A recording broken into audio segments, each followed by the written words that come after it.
यहाँ पर मैं ये दिखा रहा हूँ, ये चित्र में ये बीजांड की बनावट है, ओव्यूल।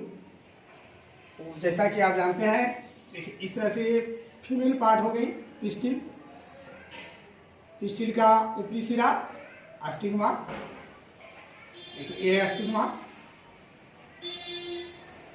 ये मध्य का भाग अस्टाइन कहलाता है, ये अंतिम भाग है ओवरी। इसी ओवरी के अंदर ये ऐसे देखिए ओव्यूल है। इसी ओव्यूल को मैं यहाँ से निकाल कर आपको दोबारा दिखाया हूँ, ये ओव्यूल है। ये जो ऐसे दिखा रहा हूँ ये ओवरी की दीवार है, यह ओवरी की दीवार। ओवरी की दीवार से एक छोटी सी धागे जैसी संरचना से ये ओव्यूल ऐसे चिपका रहता है, जुड़ा रहता है। जब आप देखेंगे मटर का छीलन वगैरह को फाड़ेंगे तो देखिए ऐसे छोटा सा चिपका रहेगा, ये बाद में प्लासेंटा बन जाता है। ऐसे इसे कहते हैं फ्यूनिकिल, इसका नाम है फ्यूनिकिल। इसी फ्यूनिकिल से ओव्यूल जुड़ी रहती हैं ओवरी की दीवार से। एक कंप्लीट स्ट्रक्चर है ओव्यूल।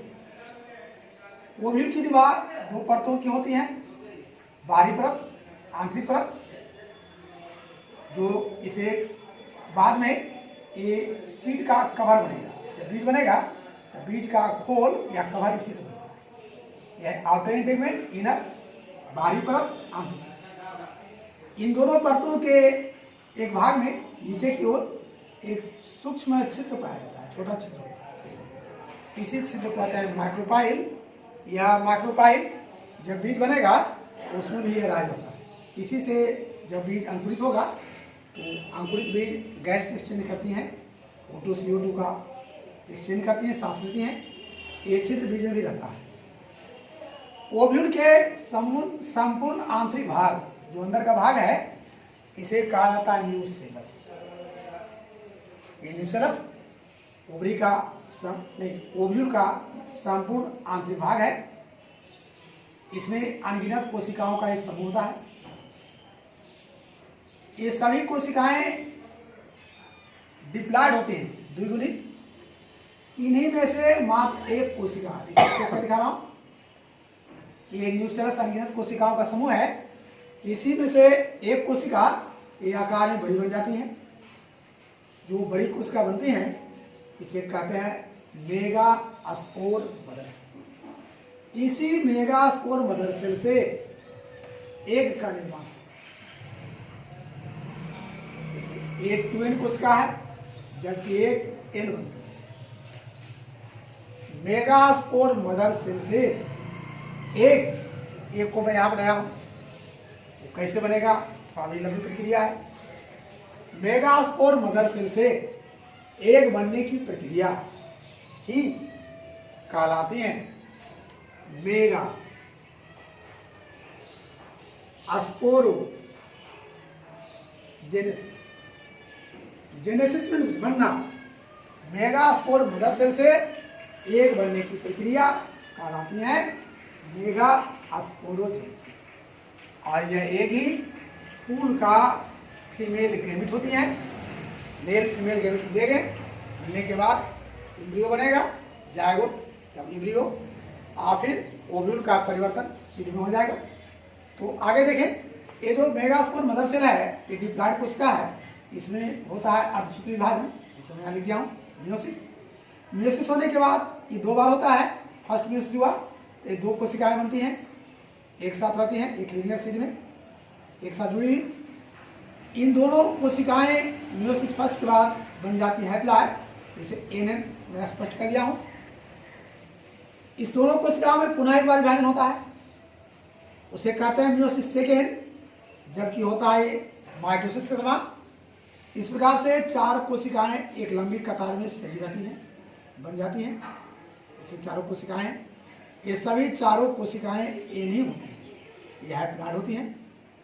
अर्थात यदि पौधों में 40 गुणसूत्र हैं तो ये सभी में 20 होंगे, 20 होंगे। इस प्रकार से ये सभी हैप्लॉयड कोशिका होती हैं। लेकिन जानना चाहिए, ये चार में से 3 कोशिकाएं जो हैं अपने आप नष्ट हो जाती है, सड़ जाती है, डिजेनरेट हो जाती है। डिके कर जाती है। 4 में से कहीं 3 कोशिकाएं नष्ट हो जाएंगी, एक कोशिका जो है ये क्रियाशील बनती है। जो क्रियाशील बनती है उसका आकार थोड़ा चेंज कर जाता है, ये देखते हैं डम्बल जैसा बन गया है। इसी डम्बल या डम्बल जैसी संरचना को कहा जाता है एम्ब्रियोसाइट, इसे हिंदी में कहते हैं भ्रूण। इसी के अंदर भ्रूण बनेगा। कैसे बनेगा वो हम देखेंगे आगे, निषेचन के बाद बनती है। पहले देखेंगे इसमें अंडा बनना। अंडा बनने के लिए ये जो भ्रूण कोश है एम्ब्रियोसाइट, इसका एक केंद्रक है। इसके केंद्रक में इसके केंद्रक में 3 बार समसूत्री विभाजन होगा। ये एन है, अब इसे 3 बार समसूत्री विभाजन होगा। प्रथम समसूत्री विभाजन देखिए मैं दिखा रहा हूँ फर्स्ट, तो जब फर्स्ट होगा तो इससे 2 केंद्रक बनता है, एक केंद्रक ऊपर चला जाएगा एक नीचे। इसके बाद पुनः सेकेंड माइटोसिस होता है, इससे भी 2 बन जाएगा और इससे भी 2। ये दिखा रहे हैं देखिए, एक से ये 2 केंद्रक बन गया और नीचे भी बन गया 2। अब इसमें थर्ड माइटोसिस होगा तीसरी बार, तो 4 केंद्रक ऊपर बनेंगे और 4 नीचे भी। अब इस प्रकार 8 केंद्रक का निर्माण हो गया। ये संरचना होगी एक न्यूक्लिएट, लेकिन 8 बनने के बाद भी इसमें परिवर्तन है। परिवर्तन होता है कि इसमें से एक केंद्रक ऊपर से और एक नीचे से, दोनों आकर बीच में ऐसे जुड़ जाती हैं और जुटकर एक कोशिका बनाती है। देखिए एक कोशिका को यहाँ दिखा रहा हूँ, एक कोशिका कहलाती है पोलर सेल। कुछ किताबों में से निर्दिष्ट केंद्रक या डेफिनिट सेल भी लिखा हुआ मिलेगा, डेफिनिट निर्दिष्ट केंद्रक। एक कोशिका एन आयन केंद्रक मिल गया, इस प्रकार ये 2n बनती है। बाद में इस 2n से बनेगा भ्रूणपोष एंडोस्पर्म जो 3n होगा, और निषेचन के दौरान हम आपको बताएंगे। अभी जानिए कि ये पोलर सेल में 2 केंद्रक आके मिल गया है, ये डिप्लॉइड कोशिका बन गई पोलर सेल। 3 कोशिकाएं इसके ऊपरी भाग में बनती हैं जिसे कहते हैं एंटीपोलर सेल। देखिए 1 कोशिका 2 3, ये 3 ही कोशिका है, एक कहलाती है एंटीपोलर सेल। इसके निचले भाग में 2 कोशिका नीचे की ओर आती हैं, इसे कहते हैं सिनर्जिड्स। सिनर्जिड्स को हेल्पर सेल भी कहा जाता है। अब क्यों कहा था हेल्पर सेल, तो आपको निषेचन के दौरान इसे हम स्पष्ट करेंगे। ये हेल्प करती हैं, मदद करती हैं निषेचन में। निषेचन नलिका को सीधे पकड़कर डायरेक्ट करके ये पहुंचा देती है एक के पास। ये बताती हैं कि इसके अंदर में एक कहाँ पर रखा हुआ है, एक के पास निषेचन नलिका को पहुंचाती हैं, आता इसे कहते हैं हेल्पर सेल। इस काम के लिए इस सिनर्जिड के अंदर में यहाँ पर एक ऐसी संरचना होती है, ये संरचना कहलाती है फिलीफॉर्म apparatus।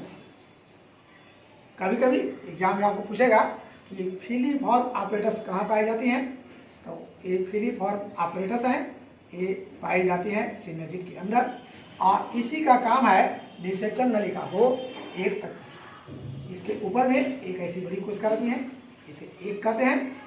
एक का निर्माण जब एम्ब्रियोसाइट में हो जाता है तो हम कहते हैं कि मेगास्पोरोजेनेसिस की प्रक्रिया संपन्न हो गई। इस प्रकार हम देखेंगे अंत में कि यह संपूर्ण एम्ब्रियोसाइट बन गई। एम्ब्रियोसाइट में केंद्रक तो 8 हैं, देखिए एक केंद्रक 2 3 4 5 6 7 और 8 केंद्रक तो 8 होती हैं, लेकिन कोशिका बनती है 7। 1 2 3 4 5 6 7, ये 7 कोशिकाएं। देखिए मैं लिख दिया हूँ 7 सेल 8 न्यूक्लियस। यदि आपको एग्जाम में पूछेगा, क्वेश्चन आएगा कि भ्रूण कोश में कितनी कोशिकाएं और कितना केंद्रक होता है, इसका ऑप्शन आप चुनेंगे एम्ब्रियोसाइट इज, एम्ब्रियोसाइट ये रहेगा ऑप्शन में दिया हुआ, चुनिएगा एम्ब्रियोसाइट इज 7 सेल 7 कोशिका प्लस 8 न्यूक्लियस होती है और 7 इसमें केंद्रक। इस प्रकार मेगास्पोरोजेनेसिस की प्रक्रिया फूलों में संपन्न हो जाती है, एक का निर्माण पूरा हो जाता है।